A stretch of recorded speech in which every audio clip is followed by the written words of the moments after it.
আসসালামু আলাইকুম। আজকে আপনাদেরকে দেখাবো আমাদের ফিঙ্গারপ্রিন্ট ড্রয়ার লক। লকটি কিভাবে সেটিং করবেন, কিভাবে ব্যাটারি ইনস্টল করবেন, সবকিছু ডিটেলস এই ভিডিওতে বলবো। প্রথমে দেখে নিই প্যাকেটের মধ্যে কি কি রয়েছে। তো প্যাকেটের মধ্যে মেইনলি মূল লকের পার্টটি রয়েছে। এটি মূলত একটি স্মার্ট ড্রয়ার লক, যেটা আপনি ড্রয়ার বা ক্যাবিনেটে ইউজ করতে পারবেন। এটা শুধু ফিঙ্গারপ্রিন্ট, আর এইটি মূলত 4টি AAA ব্যাটারিতে চলবে। তো লকটিতে যদি ব্যাটারি শেষ হয়ে যায় সেক্ষেত্রে কোনো প্রবলেম নেই। এখানে আপনার একটি মাইক্রোপোর্ট দেওয়া আছে, এটা দিয়ে আপনি পাওয়ার ব্যাংক দিয়ে যে কোনো সময় এটাকে ওপেন করতে পারবেন। পাশাপাশি লকটিতে রিসেট করার ব্যবস্থা রয়েছে। আপনারা যে কোনো সময় রিসেট করে 30টি ফিঙ্গারপ্রিন্ট অ্যাড করতে পারবেন। এখানটি আসলে রিসেট করার জন্য রিসেট বাটন রয়েছে। তো প্রথমে দেখে নেই যে আসলে লকের ভিতরে কি কি রয়েছে। তো মূলত লকের পাশাপাশি লকটি ইনস্টল করার জন্য যে অ্যাক্সেসরিজগুলো দরকার, সেই অ্যাক্সেসরিজগুলো এখানটা দেওয়া রয়েছে। এটি মূলত পিন, যে পিনের সাথে লকটি আটকে থাকবে। তো এটা ব্যাক সাইডেরই পার্ট, যেটা আপনার ড্রয়ারের সাথে থাকবে। স্ক্রুগুলো দেওয়া আছে, আর রিসেটের জন্য একটি পিন দেওয়া আছে। পাশাপাশি আপনার ক্যাবিনেটে লাগালে সেক্ষেত্রে একটা আপনার অ্যাঙ্গেল দেওয়া আছে এখানটা ফ্ল্যাট।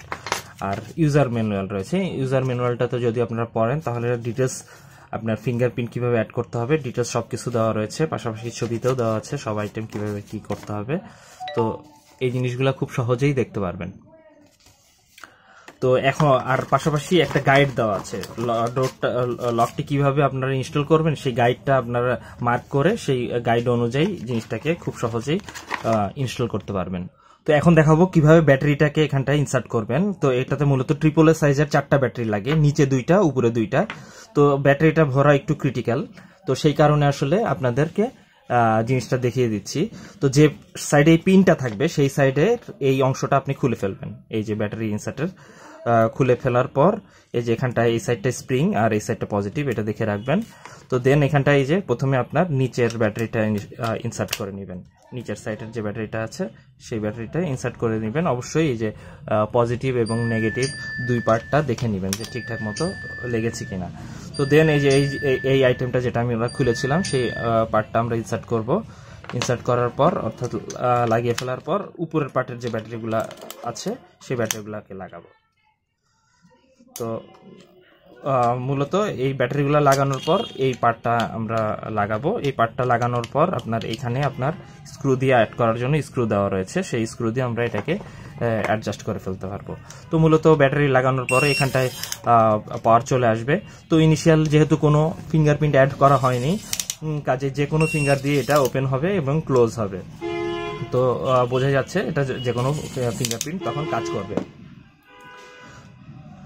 তো এখন দেখাবো আপনাদেরকে কিভাবে ফিঙ্গারপ্রিন্ট অ্যাড করতে হয়। ফিঙ্গারপ্রিন্ট অ্যাড করতে হলে আসলে প্রথমে এই যে পিছে একটা পিন রয়েছে, এই পিন দিয়ে একটা ক্লিক করতে হয়। তো ক্লিক করলে এখানটা ব্লু লাইট আসবে, তখন আপনার যে কোনো ফিঙ্গারকে আপনি এন্ট্রি করবেন। 5 বার এন্ট্রি দিতে হবে আপনাকে। প্রাথমিক অবস্থায় 5 বার এন্ট্রি দিতে হবে। এই যে ফুল যখন এন্ট্রি হয়ে গেল তখন একটা লং বিপ দিবে আর গ্রিন হবে। তো এখন কিন্তু আমি এই আঙ্গুল ছাড়া অন্য কোনো আঙ্গুল দিয়ে এটা খুলবে না। এখন আমি আর একটা ফিঙ্গার অ্যাড করে দেখাচ্ছি। তো জাস্ট ওই আগের বারের মতো একটা ক্লিক করব, এখানটায় ব্লু লাইট আসতেছে। তো আমি এখানটায় ক্লিক করব 5 বার। প্রতিবারই গ্রিন হলেও বুঝতে হবে যে এটা নিচ্ছে। তো ফাইনালি এটা এন্ট্রি হয়েছে। তো এভাবে আসলে আপনাকে এন্ট্রি করতে হবে। তো এভাবে এখন যদি আমি এই আঙ্গুল ট্রাই করি দেখবো যে কাজ করতেছে না। তো মূলত এইভাবে আসলে এন্ট্রি করতে হবে। তো এখন যদি আমি দেখাই যে এই এন্ট্রিগুলো কিভাবে মুছে ফেলবো, সেই জন্য আবার পিনটা নিতে হবে। পিনটা নিয়ে আবার এখানটায় 10 সেকেন্ড প্রেস করে ধরে রাখতে হবে। 10 সেকেন্ড প্রেস করে ধরে রাখলে এটা রেড লাইট ব্লিঙ্ক করবে, তখন ছেড়ে দিলে হবে। তখন গ্রিন চলে আসলো, তার মানে এখন হচ্ছে ফুল রিসেট হয়ে গেছে। এখন আগের মতো আবার যে কোনো ফিঙ্গার দিলেই কাজ করবে, অর্থাৎ আর কোনো ফিঙ্গার এন্ট্রি নাই। এভাবে 30টা ফিঙ্গার অ্যাড করা যাবে। তো আশা করি ভিডিওটা দেখে সবাই বুঝতে পারবেন কিভাবে ইনস্টল করতে হবে। আর কিছু না বুঝলে অবশ্যই কমেন্টে জানাবেন। আর এই ধরনের স্মার্ট সব ডিভাইসের ভিডিও পেতে আমাদের চ্যানেলটি অবশ্যই সাবস্ক্রাইব করে রাখবেন। ধন্যবাদ সবাইকে।